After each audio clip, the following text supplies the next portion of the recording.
શ્રી કૃષ્ણ. કેમ છો? Good morning, શુભ સવાર અને શુભ પ્રભાત. સ્વાગત છે તમારું આજના વ્લોગમાં. સવારના વહેલા વાગી ગયા છે 6 અને 6 વાગ્યામાં તમારો કાયલ જાગી ગયો છે. બાકી બપોર પછીના 6 વાગે જાગવાવાળો 6 વાગે જાગી ગયો છે. એટલે કંઈક ખરેખર સારી જગ્યાએ એના સારા કામ માટે જ આવ્યો હોય. અત્યારમાં જાગીને મને એમ થાય કે રોજ જાગવું જ એવું. આજે સવાર જોવા મળે ને એક નંબર. ઘણા ટાઈમ પછી મેં આ સવાર જોઈ કે બપોરે જાગવાવાળાનું ખબર હોય એમ કે સવારની મજા અલગ છે. પણ આપણાથી જગાય નહીં સારું એવું છે. પણ જાગીને બેઠો છું મસ્ત અને મજા લઉં છું આ વાતાવરણને બેઠો 6 વાગ્યામાં. મેં તો કીધું અત્યારમાં બ્રેકફાસ્ટ શરૂ થઈ જાય, પણ હજી બ્રેકફાસ્ટને 2 કલાકની વાર છે. તો હાલો હવે તમારી બધા ચાલે કે વાતું તો કરું. તો 7 વાગી જાય, 7 વાગતા વાર નહીં લાગે. સારું હાલો તો મળીએ. તો ગાઈસ ફાઇનલી પહોંચી ગયા છે બ્રેકફાસ્ટ કરવા માટે. તમને બ્રેકફાસ્ટને એકવાર સફર કરાવી દઉં, કેમ કે મેં તો બધું સામટીને લઈ લીધું છે. કેમ કે તમને ડીશ બતાવ્યા એમ નથી. તમને લાગશે ઘાયલભાઈ ખાવા ગયા છે, ખાતર પાડવા ગયા છે.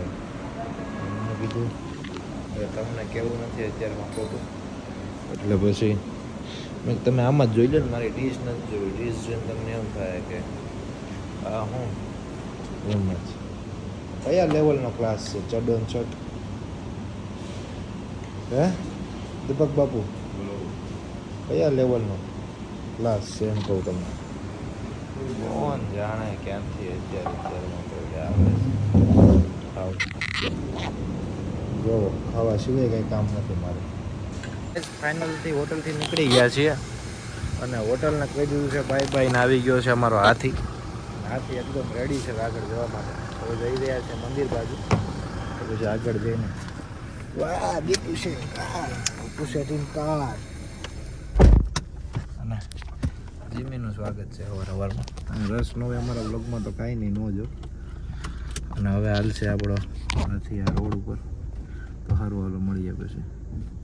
તો ફાઇનલી ગાઈઝ હોટલમાં ફાવ્યું નથી, એટલે હોટલ અમે કરી નાખી છે ચેન્જ. અને સામાનનું થઈ રહ્યું છે અમારા શિફ્ટિંગ. સિમી અને દીપોભાઈ સામાન બધું મુકાવી રહ્યા છે. અને હોટલનો તમે ખાલી નીચેનો નજારો જોવો, એકદમ કુદરતી રમણીય દૃશ્ય છે. આપણા કુદરતી રમણીય દૃશ્ય કેવું હોય, આ જેવું હોય એ રીતના એવું દૃશ્ય છે. એ જી મેં હોઈ ગયા. આ થેલો મારો રહી ગયો, ભૂલી ન જતા લઈ લો મારા ભાઈ.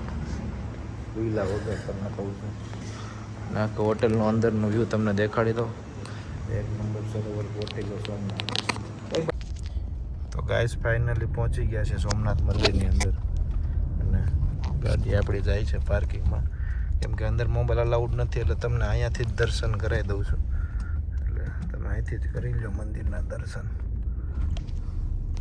સોમનાથ મંદિરનો વ્યૂ છે આખો.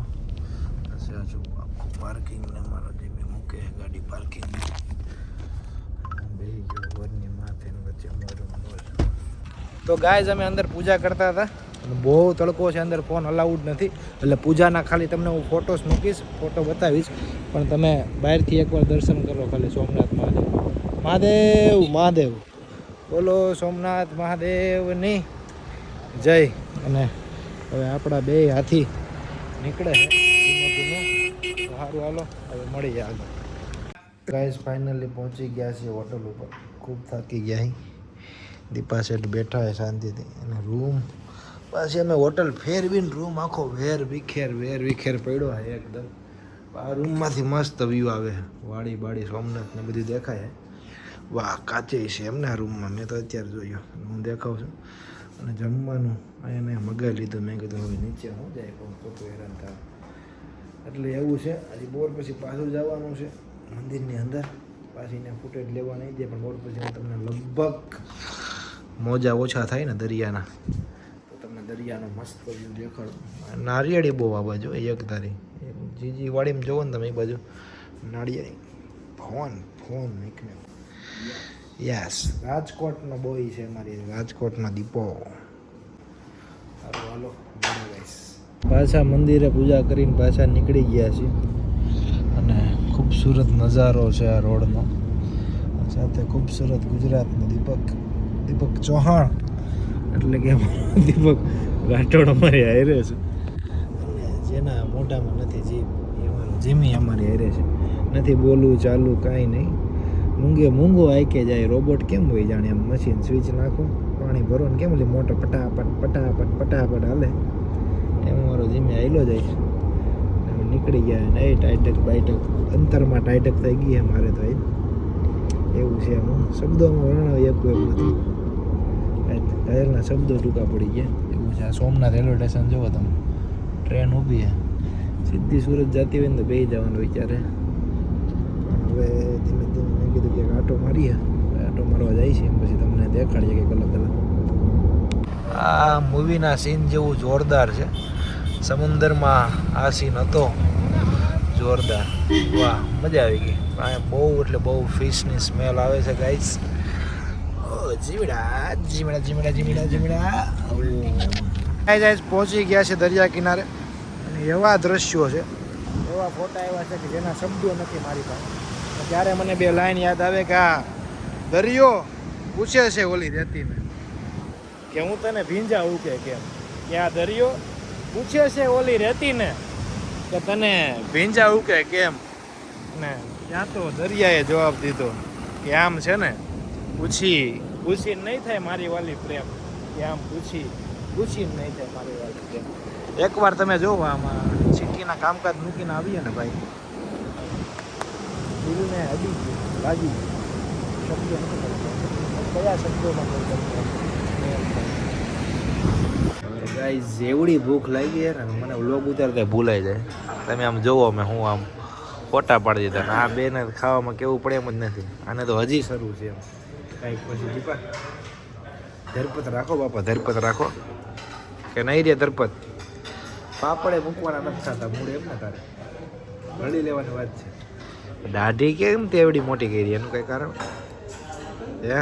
માનતા વાળ કપાવવાના, દાઢીની માનતા, કટ મરાવવાની માનતા છે પછી. સારું હાલ ને તારી માનતા પણ બહુ ગજબ છે. અને જીમીભાઈને ઉધરસ મટી ગઈ છે ફાઇનલી આજ, એટલે એ બહુ ખો એવું નથી કરતા એમ જ્યાં સવારમાં શાંતિ છે મારે. ગાઈસ ફાઇનલી પહોંચી ગયા છીએ હોટલ, અને આજે ફરીને દરિયે અને મંદિરમાં બધે બહુ ગયા હતા. તડકાનો થોડોક થાક લાગી ગયો, તડકો લાગી ગયો, અચાનક વરસાદ નથી, તડકામાં આવ્યા બહુ તડકો હતો. તો હવે ફાઇનલી પાછા જમીને આવી ગયા છીએ હોટલમાં, સુઈ જઈએ છીએ. હજી કાલે સવારે પણ પાછું મંદિરે જવાનું છે, તો હું તમને ત્યાં જઈને પાછા દર્શન કરાવીશ સોમનાથના. આજના દિવસમાં તો અમે 3-4 વાર દર્શન કરી લીધા. કંઈક ભાગ્ય છે અમારા અચાનક, કોણ જાણે ક્યાંથી. કાંઈ નહીં, સારા માણા એ હંમેશા સારું જ થાય છે, કોઈનું ખરાબ કરવાનું જિંદગીમાં. જેટલું બને એટલું બીજાનું સારું વિચારો. સારું ચાલો, ગુડ નાઇટ, જય શ્રી રામ.